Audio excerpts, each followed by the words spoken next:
মিজানুর রহমান আজহারী সাহেব তার যশোরের মাহফিলে বলেছেন, দেশে আহামরি কোনো পরিবর্তন আসে নাই, এক দল খেয়ে গেছে আর এক দল খাওয়ার জন্য বসে আছে। কে যেন আজহার নাকি মাজার একজন আছে, আগে ওরা খাইছে এখন এরা খেতেছে নাকি বলছে না?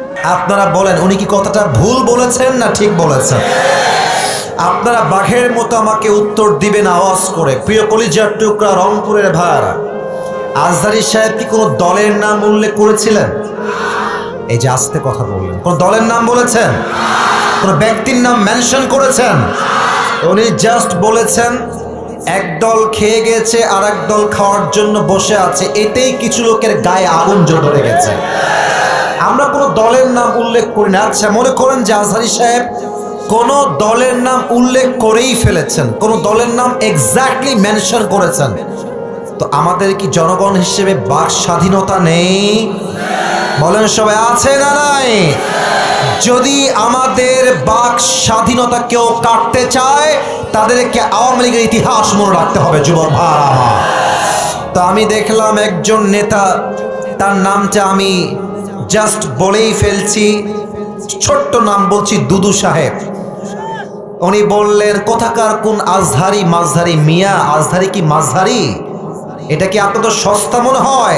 আজহারি এটা হচ্ছে বাংলাদেশের ব্র্যান্ডের নাম। যুবক ভাইরা আমার, আচ্ছা আপনি বলেন, এই যে একজন নেতা, দলের নেতা একজন আলেমকে বলছে আজহারি মাঝহারি কোথাকার কে, এটাই প্রমাণ যে সে মানুষটা শিক্ষিত হতে পারে না।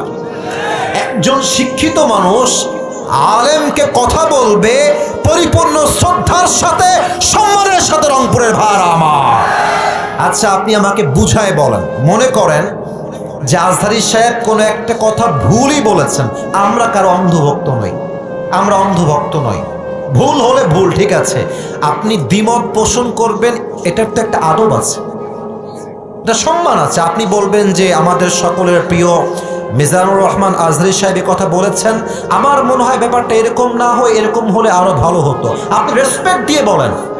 আপনি যখন আজহারীকে মাঝহারি বলে গালি দেন, কলিজার টুকরা চোখ দিয়ে রক্তক্ষরণ শুরু হয়ে যায়। যুবক ভাই, তবে হ্যাঁ, একজন বললেন যে আজহারী সাহেব আসেন, আপনি রাজনীতিতে নাম লেখান, আপনি রাজনীতি করেন, আপনি ওই দলে যান, সেই দলে যান।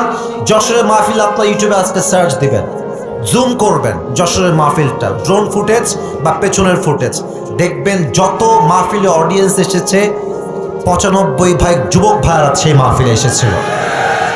সবাই কি জামাত ইসলাম? তারা সবাই কি শিবির নাকি? তারা মিয়া, ঘোল খাওয়াই লাভ নাই, এইসব ঘোল আর বাংলার মানুষ খাবে না। যুবক ভাই, জামাত ইসলাম নয়, বিএনপির লোকরা আজহারীকে কলিজা থেকে ভালোবাসে। যুবক ভাইরা, ওই যে যশোরের মাহফিল, আওয়ামী লীগও ছিল, বিএনপিও ছিল, যুবকও ছিল, মায়েরাও ছিল, বোনেরাও ছিল।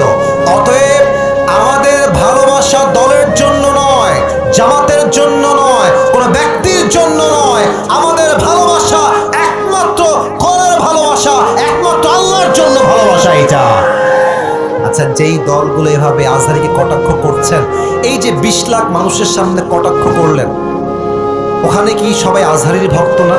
তো আপনি যে গালিটা দিলেন, যার বুকে আপনি আঘাত দিলেন, আচ্ছা ভাবেন যে আজহারী সাহেবকে আমি ভালোবাসি, কথার কথা, তো আমার ভালোবাসার মানুষকে যে গালি দিবে, আমি কি তাকে আর ভোট দিব নাকি?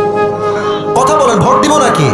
আপনি আমাকে সম্মান করবেন, আমার ভালোবাসার মানুষকে সম্মান করবেন, আপনাকে আমি স্যালুট জানাবো। যুবক ভাই, ঠিক কিনা বলেন? মেহেরবানি করে দলাদলি করবেন না। স্বৈরাচার বিদায় নিয়েছে, ওই চ্যাপ্টার ক্লোজ। আগামীর দেশ হবে ইসলামের বাংলাদেশ, কোরআনের বাংলাদেশ। কেউ যদি রুখে দিতে চান, মনে রাখবেন ইসলামকে যারাই রুখতে এসেছে, কেউ রুখতে পারে নাই, তারা মাটির নিচে মিশে ধূলিসাৎ হয়ে মেচাকার হয়ে গিয়েছে। আল্লাহ প্রত্যেকটা মানুষকে কথাগুলো বোঝা এবং আমল করার তৌফিক দান করুক। পড়েন সবাই আমিন।